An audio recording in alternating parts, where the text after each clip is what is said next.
Արմեդիա YouTube-յան ալիքում ԱՄՆ գլխավոր լուրերն են, ես Հարություն Մինասյանն եմ, բարև ձեզ։ Երրորդ շաբաթն է, որ առանց հանգստի եւ արտակարգ ռեժիմով ենք աշխատում եւ նախքան հերթական կարևոր լուրերը դիտելը խնդրանք է փոքրիկ աջակցություն ցուցաբերել։ Լավագույն գնահատականը մեր աշխատանքի դիմաց 1 լայք դնելն է եւ եթե բաժանորդագրված չեք, ապա ասեղ 1 subscribe-ը ու միացեք մեր ընտանիքին։ Կանխավ շնորհակալ եմ։ Այսօր էլ բացառություն չի լինի եւ խոսելու եմ ընթացող պատերազմից։ Իսրայելական անվտանգության բարձրաստիճան պաշտոնյան հայտարարել է, որ չկան հստակ երաշխիքներ, որ Իրանի նոր գերագույն առաջնորդ Մոջթաբա Խամենեին դեռևս ողջ է։ Այս մասին անանուն պաշտոնյան ասել է իսրայելական Channel 13 հեռուստաալիքին տված մեկնաբանություններում։ Նրա խոսքով իսրայելական հատուկ ծառայությունները փորձում են պարզել Խամենեիի գտնվելու վայրը։ Մենք հետևում ենք Մոջթաբա Խամենեիի անհետացմանը, սակայն չկա որևէ երաշխիք, որ նա դեռևս ողջ է, նշել է աղբյուրը։ Ավելի վաղ Daily Mail թերթի անանուն աղբյուրը հայտնել էր, որ Իրանի նոր գերագույն առաջնորդի առողջական վիճակը գնահատվում է որպես շատ ծանր եւ նա գտնվում է երկրի առաջատար վնասվածքաբանի մշտական վերահսկողության տակ։ Որոշ լրատվամիջոցների տվյալներով Խամենեին այնքան ծանր վիճակում է, որ հնարավոր է նույնիսկ տեղյակ չէ Իրանի շուրջ շարունակվող պատերազմի մասին, ինչպես նաեւ իր ընտանիքի անդամների կնոջ եւ որդու մահվան մասին։ Նույն աղբյուրների համաձայն նա կարող է նույնիսկ չիմանալ, որ ընտրվել է անգամ Իրանի գերագույն առաջնորդի պաշտոնում։ Տարբեր տեղեկությունների համաձայն Մոջթաբա Խամենեին ծանր վիրավորվել է Իրանի դեմ ԱՄՆ-ի եւ Իսրայելի ռազմական գործողությունների առաջին օրը։ Որոշ լրատվամիջոցներ գրել են նաեւ, որ նրա վնասվածքներն այնքան ծանր են եղել, որ բժիշկները ստիպված են եղել անդամահատել նրա ոտքերը։ Այս տեղեկությունները պաշտոնապես չեն հաստատվել եւ Իրանի իշխանություններն առայժմ որևէ մեկնաբանություն չեն տվել։ Միացյալ Նահանգների զինված ուժերը նոր հարվածներ են հասցրել Իրանին, այս անգամ թիրախում Խարկ կղզու նավթային համակարգի կարևոր ենթակառուցվածքներին։ Այս մասին հայտնել են ամերիկյան պաշտոնյաները, նշելով, որ գործողությունը ծանր հարված է Իրանի էներգետիկ ցանցին։ Միացյալ Նահանգների նախագահ Դոնալդ Թրամփը սոցիալական ցանցերում հրապարակել է հարվածների տեսանյութը եւ հայտարարել, որ ամերիկյան ուժերը ամբողջությամբ ոչնչացրել են բոլոր ռազմական թիրախները Իրանի այդ կարևոր ռազմավարական կետում։ Խարկ կղզին գտնվում է Պարսից ծոցում եւ հանդիսանում է Իրանի գլխավոր նավթային արտահանման տերմինալը։ Տասնամյակներ շարունակ այն եղել է Իրանի նավթային արտահանման հիմնական կենտրոնը եւ կարևոր դեր է խաղում երկրի տնտեսության մեջ։ Թրամփը նաեւ նշել է, որ վերջին հարվածները եղել են ուժգին եւ շատ ազդեցիկ։ Իրավիճակը շարունակում է մնալ լարված, հատկապես Հորմուզի նեղուցում, որտեղ նավթատարերն ու բեռնատար նավերը դեռևս շարունակում են հայտնվել հարձակումների թիրախում։ Պենտագոնը պատրաստվում է Մերձավոր Արևելք ուղարկել լրացուցիչ ռազմական ուժեր։ Երեկ խոսվում էր 2500 ծովային հետևակայինի մասին, այսօր արդեն թվերը այլ են։ Լինելու են նոր ռազմական նավեր եւ մինչեւ 5000 նավաստի ու ծովային հետևակային։ Թրամփը նույնպես անդրադարձել է Իրանի գերագույն առաջնորդի առողջական վիճակին, նշելով, որ վիրավոր է, սակայն հստակ չի հայտնել, թե որքան ծանր է նրա վիճակը։ Պատերազմը շարունակվում է նաեւ տարածաշրջանի այլ հատվածներում։ Բաղդադում գիշերը հրթիռը հարվածել է Միացյալ Նահանգների դեսպանատան համալիրի ուղղաթիռ։ Շարունակելով դեսպանատան թեման, այս հարվածից հետո Իրաքում գտնվող ԱՄՆ դեսպանատունը կրկին բարձրացրել է անվտանգության նախազգուշացման մակարդակում, խոցել են Իրանից արձակված հերթական բալիստիկ հրթիռը։ Սա արդեն երրորդ նման միջադեպն է այն պահից, երբ սկսվել է Իրանի դեմ պատերազմը։ Թուրքիայի պաշտպանության նախարարության տվյալներով հրթիռը ոչնչացվել է ՆԱՏՕ-ի օդային պաշտպանության համակարգերի կողմից, որոնք տեղակայված են արևելյան միջերկրականում։ ՆԱՏՕ-ն լրացուցիչ Պատրիոտ հակաօդային պաշտպանության համակարգ է տեղակայել Թուրքիայի Մալաթիա նահանգում, որտեղ գտնվում է Քյուրեջիկի ռազմավարական ռադարի կայանը։ Այս քայլը նպատակ ունի ուժեղացնել տարածաշրջանի օդային պաշտպանությունը աճող ռազմական վտանգների պայմաններում։ Իրանի զինված ուժերի Խաթամ ալ-Անբիա կենտրոնական շտաբի խոսնակ Էբրահիմ Զոլֆաղարին հայտարարել է, որ Իրանի դեմ իրականացված հրթիռային հարվածները Արաբական Միացյալ Էմիրությունների նավահանգիստներից, նավամատույցներից եւ քաղաքներում գտնվող թաքնված ռազմական հենակետերից են եղել։ Թեհրանը պնդում է, որ այդ հարվածների թիրախ են դարձել Իրանի Աբու Մուսա եւ Խարկ կղզիները։ Իրանական կողմը հայտարարում է, որ ունի օրինական իրավունք պատասխան հարված հասցնելու այն վայրերին, որտեղից իրականացվել են այդ հարձակումները, պաշտպանելու իր ինքնիշխանությունը։ Զոլֆաղարին կոչ արել Արաբական Միացյալ Էմիրությունների քաղաքացիական բնակչությանը, հատկապես մահմեդական բնակիչներին, հեռանալ Դուբայում գտնվող Ջեբել Ալի, ինչպես նաև Խալիֆա եւ Ֆուջեյրա նավահանգիստների տարածքներից ու այն վայրերից, որտեղ ըստ Իրանի գտնվում են ամերիկյան ռազմական թաքստոցներ։ Նրա խոսքով այդ քայլը անհրաժեշտ է խաղաղ բնակիչների հնարավոր վնասից խուսափելու համար։ Սա առաջին դեպքն է այս պատերազմի ընթացքում, երբ Թեհրանը բացահայտ սպառնում է հարվածել ոչ թե միայն ամերիկյան կամ իսրայելական օբյեկտներին, այլ նաև հարևան երկրի ենթակառուցվածքներին։ Գիտեք, որ Ուկրաինան նույնպես աջակցություն է ցուցաբերում Միացյալ Նահանգներին, մասնավորապես Ուկրաինայի նախագահ Վոլոդիմիր Զելենսկին ուղարկել է հատուկ ստորաբաժանում, որպեսզի կարողանան որսալ իրանական անօդաչուները, եւ այս առիթով արդեն Իրանի պատգամավորներից մեկը հայտարարել է, որ Ուկրաինան նույնպես կարող է դառնալ մեզ համար օրինական թիրախ։ Արաբական Միացյալ Էմիրությունների մասին հայտարարություններից հետո խոշոր հրդեհ է բռնկվել նավթային արդյունաբերական գոտում անօդաչու սարքի հարձակման հետևանքով։ Սա Ֆուջեյրա նահանգի իշխանությունների տվյալներով է, որ հրդեհն էլ սկսվել է այն բանից հետո, երբ հակաօդային պաշտպանության համակարգերի կողմից խոցված դրոնների բեկորներն են ընկել նավթային համալիրի տարածք։ Միջադեպի հետևանքով թեթև վնասվածքներ է ստացել Հորդանանի քաղաքացի։ Մեկ այլ հարձակում էլ տեղի ունեցել նաև Իրաքում, որտեղ անօդաչու սարքը հարվածել է Էրբիլի մոտ գտնվող նավթավերամշակման գործարանին։ Հարվածից հետո գործարանի աշխատանքը դադարեցվել է, իսկ իշխանությունները սկսել են հետաքննություն։ Ես փորձում եմ շարունակ թարմացնել տեղեկատվությունը, որն ունեմ եւ տիրապետում եմ, բայց կարծես թե այն ինչ որ առանձնացրել եմ այս պայդրությամբ վերջին տեղեկություններն են։ Իրանի կենտրոնական Սպահան քաղաքում իրականացվել է հրթիռային հարված, որի հետևանքով զոհվել է առնվազն 15 մարդ։ Իրանական լրատվամիջոցների տվյալներով հարվածը հասցվել է արդյունաբերական գործարանին, որտեղ այդ պահին աշխատողներ էին գտնվում։ Միաժամանակ Լիբանանի առողջապահության նախարարությունն է հայտարարել, որ Իսրայելի հարվածների հետևանքով երկրի հարավում զոհվել է առնվազն 5 մարդ։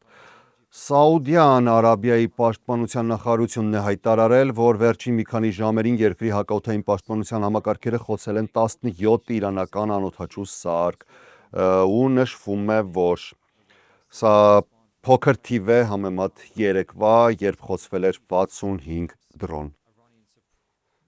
Անցնենք հաջորդ լուրերին, Մերձավոր Արևելքում ընթացող պատերազմի ֆոնին քննարկումներ են սկսվել նաև Եմենում, արդյոք հութիները պետք է ներգրավեն Իրանի շուրջ զարգացող հակամարտության մեջ։ Վերջին տարիներին Եմենի Անսար Ալա շարժումը, որը առավել հայտնի է որպես հութիներ, բազմիցս հարձակվել է Կարմիր ծովում գտնվող նավերի վրա, որոնք նրանց խոսքով կապված են Միացյալ Նահանգների կամ Իսրայելի հետ։ Խմբավորումը հայտարարել է, որ այդ գործողություններն իրականացվում են Գազայում պաղեստինցիների աջակցությամբ։ Սակայն փետրվարի 28-ին սկսված ԱՄՆ-Իսրայել ռազմական գործողություններից հետո, որոնք ուղղված են Իրանի դեմ, հութիները հիմնականում խուսափել են անմիջապես ներգրավել պատերազմում։ Այնուամենայնիվ, խմբավորման ներսում որոշ կոշտ դիրքորոշում ունեցող գործիչներ կոչ են անում կրկին սկսել հարձակումներ ամերիկյան եւ իսրայելական շահերի դեմ։ Նրանք պնդում են, որ Եմենի ռազմական հնարավորությունները վերջին տարիներին զգալիորեն աճել են եւ բախումը վաղ թե ուշ անխուսափելի է։ Հութիների ներկայացուցիչների խոսքով Միացյալ Նահանգները եւ Իսրայելը մշտապես ծրագրեր են մշակում Եմենի դեմ։ Նրանց պնդմամբ նախորդ հակամարտությունների ընթացքում Եմենն արդեն դիմակայել է այդ երկրների ճնշմանը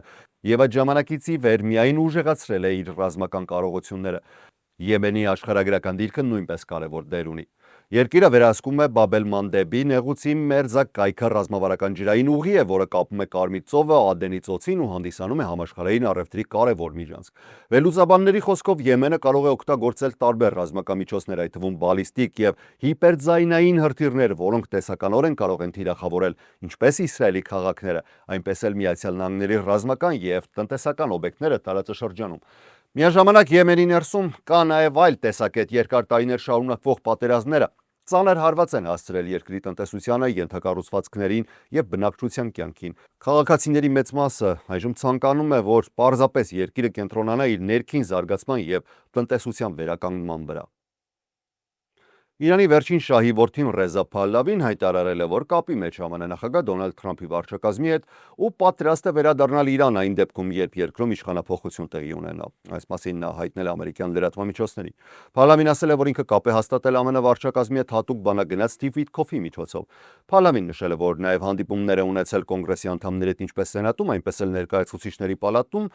ներկայացնելով իր ծրագրերը ու տեղեկացնելով նրանց Իրանում տեղի ունեցող զարգացումների մասին։ Նրա խոսքով նախագահ Դոնալդ Թրամփը պատրաստ է աջակցել ցանկացած որոշման, որը կկայացնի Իրանի ժողովուրդը երկրի ապագա առաջնորդի վերաբերյալ։ Փահլավին ընդգծել է, որ եթե Իրանում իշխանափոխություն տեղի ունենա, դա պետք է լինի կայուն եւ վերահսկելի անցում, որպեսզի Միացյալ Նահանգները ստիպված չլինի երկար ժամանակ ներգրաված մնալ տարածաշրջանում։ Նա նաև հերթական կոչով է հանդես եկել։ Ձեզ եմ ներկայացնում ամբողջական թարգմանությունը։ Դելավարանը Գարդը Ջավիդան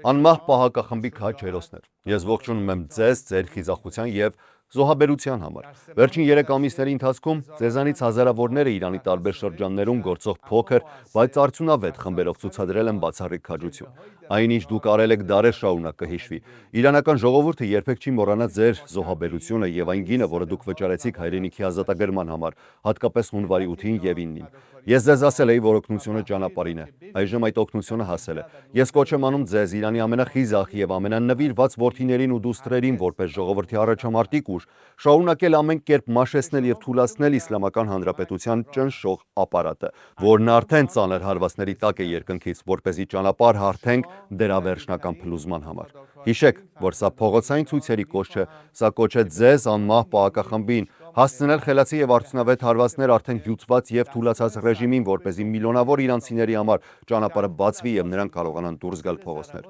Միաժամանակ առաջներդ համարեք ձեր կյանքի պահպանումը, որովհետեւ վերջնական պայքարում ձեր ներկայությունը միլիոնավոր իրանցիների հոսքը պաշտպանելու համար, ովքեր պահանջելու են իրենց ազատությունը, կենսական եւ անփոխարինելի է։ Դուք Ռոստամի եւ Կավեի ժառանգներն եք, իսկ ձեր թշնամիները Զահակի ցեղից են, բարու եւ չարի, լույսի եւ խավարի այս պայքարում դուք կանգնած եք պատմության ճիշտ կողմում եւ մեծ ժողովրդի հույսերն ու աղոթքները ուղեկցում են ձեզ ձեր ճանապարհին։ Ես անհամբեր սպասում եմ այն օրվան, երբ կկանգնեմ ձեր կողքին Իրանի առաջին ազատագրված քաղաքում եւ միասին կկնքենք վերջնական հաղթանակը։ Կեցցե Իրանը։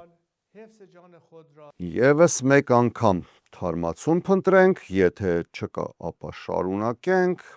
չունենք։ 2 կամ 3 օր է գուցե խոսում եմ ԱՄՆ-ում ներքին ահաբեկչության վտանգի տեղի ունեցող փոքր դեպքերի մասին, բայց միևնույն է անհանգիստ եմ, որ այդուամենայնիվ ինչ-որ բան մինչև վերջ չեն հաշվարկել եւ ահաբեկչությունը կգա անսպասելի տեղից։ Եվ կարծում եմ այս ամենը նաեւ լավ գիտակցում են ԱՄՆ իրավապահները, որոնք բարձր պատրաստվածության վիճակում են։ Այս շաբաթ տեղի ունեցած առանձին 2 հարձակումները ցույց տվեցին, թե որքան դժվար է կանխել նման վտանգները։ 5-շաբթի ընդամենը մի քանի ժամվա տարբերությամբ 2 տարբեր նահանգներում Վիրջինիայում ու Միչիգանում տեղի ունեցան հարձակումներ։ Միչիգանում Լիբանանում ծնված մի տղամարդ, ում ոստիկանությունը նույնականացրեց որպես Էյան Ղազալի, պայթուցիկ նյութերով բեռնված բեռնատարով հարվածեց Թեմփլ Իսրայել սինագոգի շենքին, մտավ ներս, կրակ բացեց։ Իսրայելը մարտի 5-ին ռմբակոծել էր Լիբանանում նրա ընտանիքի բնակավայր քաղաքը, որի հետևանքով զոհվել էին նրա 2 եղբայրներն ու եղբորորդիներն ու քույրորդիները։ FBI-ի Դեթրոյթի գրասենյակի ղեկավար հատուկ գործակալ Ջենիֆեր Ռենանը հայտարարել է, որ Ղազալին մահացել է ինքնասպանության հետևանքով։ Սա ընդամենը ժամեր առաջ հնչեցրած հայտարարություն է։ Երբ բեռնատարը ներս է մտել, Ղազալին հայտնվել է հրաձգության մեջ անվտանգության 2 աշխատակիցների հետ, ապա այդ ընթացքում կրակել է ինքն իրեն գլխին։ Բեռնատարի թափքում իրավապահները հայտնաբերել են մեծ քանակությամբ առևտրային դասի հրավառ նյութեր ու մի քանի տարադյուրավառ հեղուկ, որը սքնիչների բենզին է եղել։ Այդ նյութերի մի մասը այրվել է հրդեհի ժամանակ։ Գրեթե նույն ժամանակ Վիրջինիայի Նորֆոլք քաղաքում տեղի ունեցավ մեկ այլ հարձակում։ Մի տղամարդ, որը նախկինում դատապարտվել էր ահաբեկչական կազմակերպությանը աջակցելու համար, կրակ է բացել Old Dominion համալսանում։ Նա սպանել էր 1 մարդու ու վիրավորել եւս 2-ի, որոնք ամենաբանակի զինծառայողներ էին։ Հարձակվողը սպանվել էր։ Հակահաբեկչական փորձագետների խոսքով նման միայնակ գործող հարձակումները ամենադժվարն են կանխատեսելու եւ կանխելու համար, քանի որ դրանք հաճախ իրականացվում են առանց լայն կազմակերպչական ցանցի եւ նախնական տեսանելի նախապատրաստությունների։ Վերջին երևի թարմ լուրը, որ հիմա տեսնում եմ, որ կա ընդհանուր պատերազմի հետ կապված, դա այն է, որ Թել Ավիվում միացել են օդային ձայնային ազդանշանները,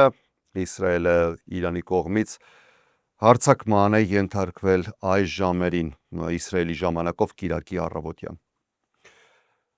Այսքանն ենք առանձնացրել այսօրվա համար։ Եղեք խաղաղ ու ամենակարևորը առողջ։ Ես Հարություն Մինասյանն եմ։ Շնորհակալ եմ ուշադրության համար։ Կհանդիպենք։